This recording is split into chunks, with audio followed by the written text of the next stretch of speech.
పూర్తి వివరాలు చూసే ముందు మా ఛానల్ ని సబ్స్క్రైబ్ చేయడం మర్చిపోకండి. శ్రీ గురుభ్యో నమః. శ్రీ మహాసరస్వత్యై నమః. ఓం నమః శివాయ.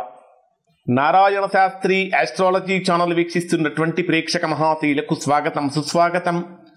ఈరోజు మనము 2024వ సంవత్సరం మే నెల 16వ తేదీ నుంచి 31వ తేదీ వరకు ధనుర్రాశిలో జన్మించినటువంటి వారికి ఏ విధంగా ఉందో తెలుసుకుందాం. ధనుర్రాశి వారి యొక్క గ్రహస్థితిని కనుక పరిశీలించినట్లయితే ధనుర్రాశి వారికి ప్రస్తుతం కొద్దిగా ప్రతికూలమైన ఫలితాలు, ఒక 30% ప్రతికూలమైన ఫలితాలు, 70% అనుకూలమైన ఫలితాలు ఉన్నాయి. ముఖ్యంగా అనుకూలమైన ఫలితాలు ఏమున్నాయంటే, ధనుర్రాశి వారికి ఇప్పటి వరకు మీ రాశికి దశమ స్థానాధిపతి అయినటువంటి బుధుడు రాశికి చతుర్థ స్థానంలో సంచరించినప్పటికీ నీచ స్థానంలో ఉన్నాడు. దశమ స్థానం అంటే కర్మస్థానం, వృత్తి ఉద్యోగ వ్యాపారాలకు సంబంధించిన స్థానాధిపతి ఎప్పుడైతే మీ రాశికి ఈ నీచ స్థానంలో సంచరించాడో ధనుర్రాశిలో జన్మించినటువంటి వారు వృత్తిపరంగా, ఉద్యోగపరంగా, వ్యాపారపరంగా కొద్దిగా ఒత్తిడి ఎదుర్కొని ఉంటారు. ప్రస్తుతం ఎక్కడున్నాడు? ఆ దశమ స్థానాధిపతి అయినటువంటి బుధుడు పంచమ స్థానంలో ఉన్నాడు. ఇప్పుడు ధనుర్రాశి వారు అన్ని రకాలుగా కూడా మెరుగైనటువంటి ఫలితాలు పొందుతారు. పంచమ స్థానంలో బుధుడి యొక్క ప్రభావం కనుక ఉంటే మీ ఆలోచనలు అద్భుతమని చెప్పాలి. మీరు చేసేటటువంటి ప్రతి పని కూడా చక్కగా గ్రాండ్ సక్సెస్ అవుతుంది. చేసేటటువంటి ప్రయత్నాలు బ్రహ్మాండంగా ఫలిస్తాయి. మీరు అవకాశాల కోసం వెళ్ళటం కాదు, అవకాశాలు మిమ్మల్ని వెతుక్కుంటూ వచ్చేటటువంటి విధంగా ప్రస్తుతం ధనుర్రాశి వారి యొక్క గ్రహస్థితి ఉన్నది. అలానే పంచమ స్థానంలో బుధుడు అంటే బుద్ధికారకుడు. ప్రధానంగా చెప్పాలంటే విద్యాకారక గ్రహం కూడా బుధుడే. గురుడు మరియు బుధుడు ఈ రెండు గ్రహాల యొక్క అనుకూలత కనుక ఉంటే మంచి విద్య కలుగుతుంది. పంచమ స్థానంలో బుధుడి యొక్క ప్రభావం ఉన్నప్పుడు ఇది ఎవరికి బాగా పనికొస్తుందంటే, ధనుర్రాశిలో జన్మించినటువంటి విద్యార్థులు మంచి ఫలితాలు పొందుతారు. లేదా ఆల్రెడీ ఎవరైనా సరే ఎంప్లాయీస్ కనుక ఉండి వాళ్ళు కొన్ని ఇంటర్నల్ ఎగ్జామ్స్ రాస్తూ ఉంటారు, అటువంటి వారికి కూడా బుధుడు బ్రహ్మాండమైనటువంటి యోగాన్ని ఇస్తాడు. అంటే అభివృద్ధికి అనుకూలంగా మారుతాడు. ఆర్థిక వ్యవహారాలు చాలా అనుకూలంగా మారుతూ ఉంటాయి. ముఖ్యంగా చెప్పాలంటే ఈ మాసంలో బంధువుల నుంచి కానీ, మిత్రుల నుంచి కానీ, సోదరుల నుంచి కానీ సంపూర్ణమైన సహాయ సహకారాలు అందుతూ ఉంటాయి.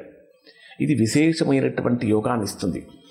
కానీ ఇక్కడ ఒక చిన్న ఇబ్బంది ఎక్కడ జరుగుతున్నదంటే, చతుర్థ స్థానంలో కుజుడు యోగాన్ని ఇస్తాడు కానీ చతుర్థ స్థానంలో రాహువు యోగాన్ని ఇవ్వడు. ఈ చతుర్థంలో సంచరించేటటువంటి కుజరాహు గ్రహాల యొక్క కలయిక భూ సంబంధమైనటువంటి వ్యవహారాలను నష్టం కల్పిస్తుంది. ఏదైనా ఒక స్థలం అమ్మాలి, లేదా ఒక స్థలం కొనాలి, ఒక ఇల్లు అమ్మాలి, ఒక ఇల్లు కొనాలి, ఈ విధంగా ఏదైనా సరే స్థిరాస్తులకు సంబంధించినటువంటి లావాదేవీలు చేస్తున్నప్పుడు వాటిలో మీకు నష్టం వాటిల్లే అవకాశం ఉంటుంది. కాబట్టి స్థిరాస్తులకు సంబంధించినటువంటి విషయాలలో తొందరపాటు చర్యలు తీసుకోకుండా ఉండటం ప్రధానంగా చెప్పదగినటువంటి సూచన. అలానే ఈ మాసంలో ఎవరైతే నిరుద్యోగులుగా ఉన్నటువంటి వారు ఉద్యోగ ప్రయత్నాలు చేస్తూ ఉంటారో దాంట్లో స్వల్పమైన ఆటంకాలు ఉన్నప్పటికీ అంతిమంగా లక్ష్యాన్ని చేరుతూ ఉంటారు.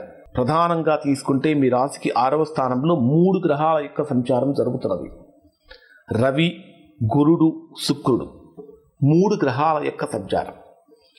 6వ స్థానములో సంచరించేటటువంటి గ్రహాలు యోగాన్ని ఇవ్వవు. శుక్రుడు స్వక్షేత్రంలో ఉన్నాడు, యోగమే. కానీ రవి కనుక 6వ స్థానంలో సంచరించేటప్పుడు హృదయ సంబంధమైనటువంటి విషయాలలో ఇబ్బంది కలిగిస్తాడు, ఆరోగ్య భంగాన్ని కలిగిస్తాడు. ఎవరైతే ధనుర్రాశిలో జన్మించినటువంటి వారు చాలా కాలం నుంచి షుగర్ వ్యాధితో బాధపడుతున్నారో అటువంటి వారు కొంచెం జాగ్రత్తలు పాటించాలి.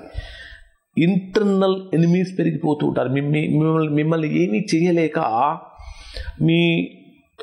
మీ సహోద్యోగులు ఏం చేస్తారంటే ఇబ్బందికి గురి చేసే అవకాశాలు ఉంటాయి. కాబట్టి అటువంటి విషయాలలో జాగ్రత్తగా ఉండాలి. ఇంటర్నల్ పాలిటిక్స్లో మీరు కొద్దిగా వెనకబడి ఉంటారు అని చెప్పాలి. ఎందుకంటే ఎప్పుడు కూడా వర్క్ మీద కాన్సన్ట్రేట్ చేసేటటువంటి వాడికి ఇలాంటి సమస్యలు పెరుగుతూ ఉంటాయి. ఈ మాసంలో మీరు మంచి ఒక లక్ష్యంతో ప్రయాణిస్తూ ఉన్నప్పుడు మిమ్మల్ని ఆ లక్ష్యాన్ని పక్కదారి పట్టించేటటువంటి వాళ్ళు, మైండ్ డైవర్ట్ చేసేటటువంటి వాళ్ళు మీతోటే ఉంటారు. కాబట్టి జాగ్రత్తగా ఉండాలి. అలానే సప్తమాధిపతి అయినటువంటి బుధుడు పంచమ స్థానంలో సంచరించేటప్పుడు వివాహ ప్రయత్నాలు చక్కగా ఫలిస్తాయి అని చెప్పాలి. అలానే మీ రాశికి భాగ్యాధిపతి అయినటువంటి రవి కూడా 6వ స్థానంలో సంచరిస్తున్నటువంటి కారణం చేత వారసత్వంగా వచ్చేటటువంటి ఆస్తుల విషయంలో ఎప్పుడైనా వివాదాలు తొలగిపోతాయి. వారసత్వంగా వచ్చేటటువంటి ఆస్తులలో ఇప్పుడు కనుక ప్రయత్నించినట్లయితే చక్కటి ఫలితాన్ని పొందుతారు. ఉత్తమమైనటువంటి ఫలితాన్ని పొందే అవకాశం ఉంటుంది.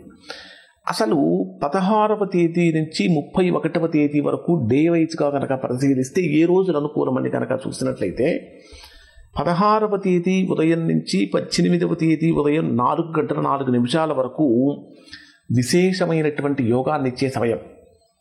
ఇక్కడ మీకు మనస్సంతా బ్రహ్మాండమైన ఆనందానికి గురవుతుంది.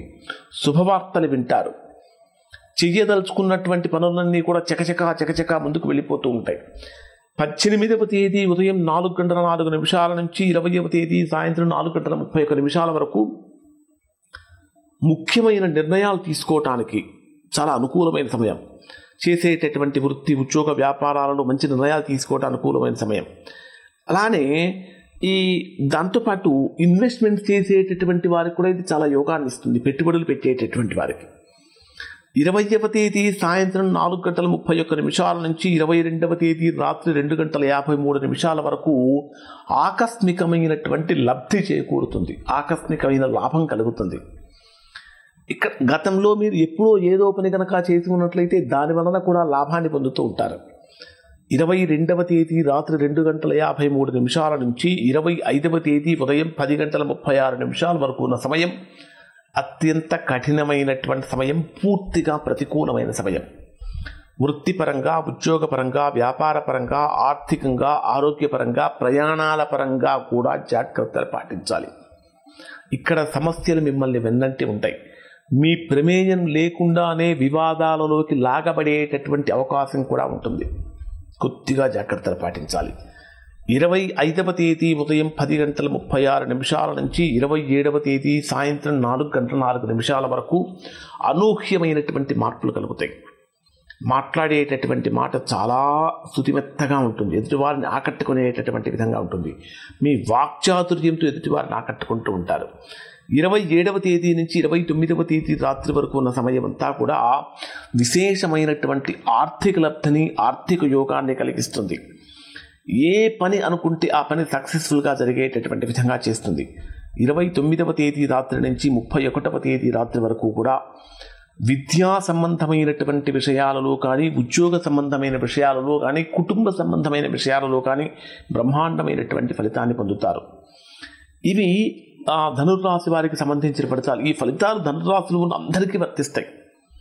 ఎవరైతే తీవ్రమైన ప్రతికూలతలు పొందుతున్నారో, ఎవరికైతే జరుగుతున్నటువంటి మహర్దశలు కానీ అంతర్దశలు కానీ దోషయుక్తంగా ఉంటాయో అటువంటి వారు కొద్దిగా జాగ్రత్తలు పాటించాలి. అటువంటి వారు ఒకసారి మీ వ్యక్తిగత జాతకాన్ని విశ్లేషణ చేయించుకుని దోషం ఎక్కడుందో తెలుసుకుని దోష నివారణ చేయించుకుంటే సత్ఫలితాన్ని పొందుతారు. ఇవి ధనుర్రాశికి సంబంధించిన ఫలితాలు. శుభం.